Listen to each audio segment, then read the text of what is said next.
তো আজ তোমাদের সাথে শেয়ার করব ভেজিটেবল চপ বানানোর রেসিপি। তো চপ বানানোর জন্য প্রথমে এই যে বিট, গাজর এটাকে ভালো করে গ্রেট করে নেব। গ্রেট হয়ে গেছে। এরপর চপের মশলার জন্য আদা কুচি, রসুন কুচি আর পেঁয়াজ কুচি আর লঙ্কা কুচি সব কিছু কুচানো হয়ে গেছে। এরপর কিছু গরম মশলা ভেজে নেব চপে দেওয়ার জন্য। তো এটা ভেজে নিয়ে গুঁড়ো করে দিলে এটা চপের টেস্টটা একটু ভালো হয়। একটু শুকনো করে নেড়ে নিলাম, তারপর এটাকে বেটে নিয়ে পরে দিয়ে দেবো।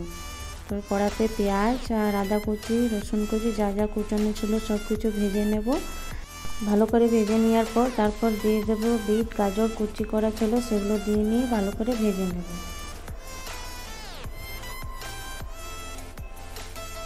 একটু ঢাকা দিয়ে ভালো করে সিদ্ধ করে নেব, পরে নয়তো কাঁচা কাঁচা ভাবটা থেকে যাবে। এরপর লবণ আর একটু হলুদ দিয়ে ভালো করে নেড়ে নিলাম আর ঢাকা দিয়ে দিলাম। এটা অনেকটা ভাজা হয়ে গেছে। এরপর দিয়ে দেবো সেদ্ধ করা আলু, এটা ভালো করে মিক্স করে নেব। আলুটা দিলে চপটা একটু ভালোভাবে বাইন্ডিংটা হয়।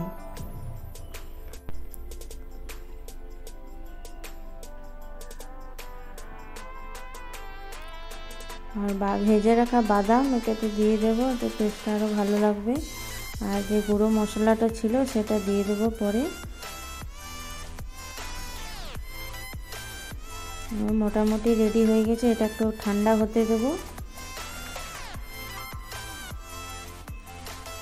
ঠান্ডা হয়ে যাওয়ার পর এটাকে এইভাবে একটা নিজের মতন যে যেমন পারবে শেপ করে নেবে। তো আমি এইভাবে লম্বা লম্বা চপের শেপ করে নিলাম।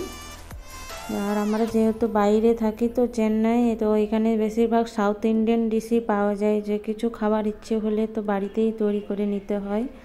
তো চপের জন্য এই যে ময়দা একটু গুলে নিলাম জলে, চাইলে কর্নফ্লোর গুলে নিতে পারো। তো আমার কাছে কর্নফ্লোর ছিল না, তাই ময়দাটাই গুলে নিলাম।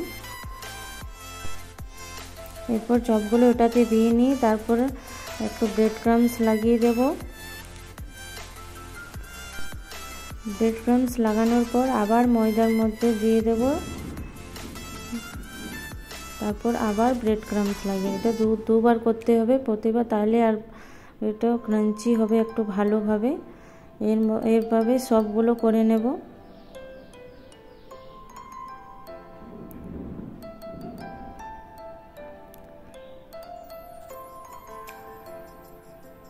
সবগুলোই দুবার করে নেব। এই যে সবগুলো রেডি হয়ে গেছে। এরপর তেলে ফ্রাই করে নেব। একটু হালকা ফ্লেমে ভালো করে লাল করে ভাজতে হবে, নাহলে ভিতরটা কাঁচা থেকে যাবে। এই যে লাল লাল করে ভেজে নিয়েছি। তো আমার এই ভেজিটেবল চপ পুরো রেডি। তো বন্ধুরা কমেন্ট করে জানিও রেসিপিটা কেমন লাগলো।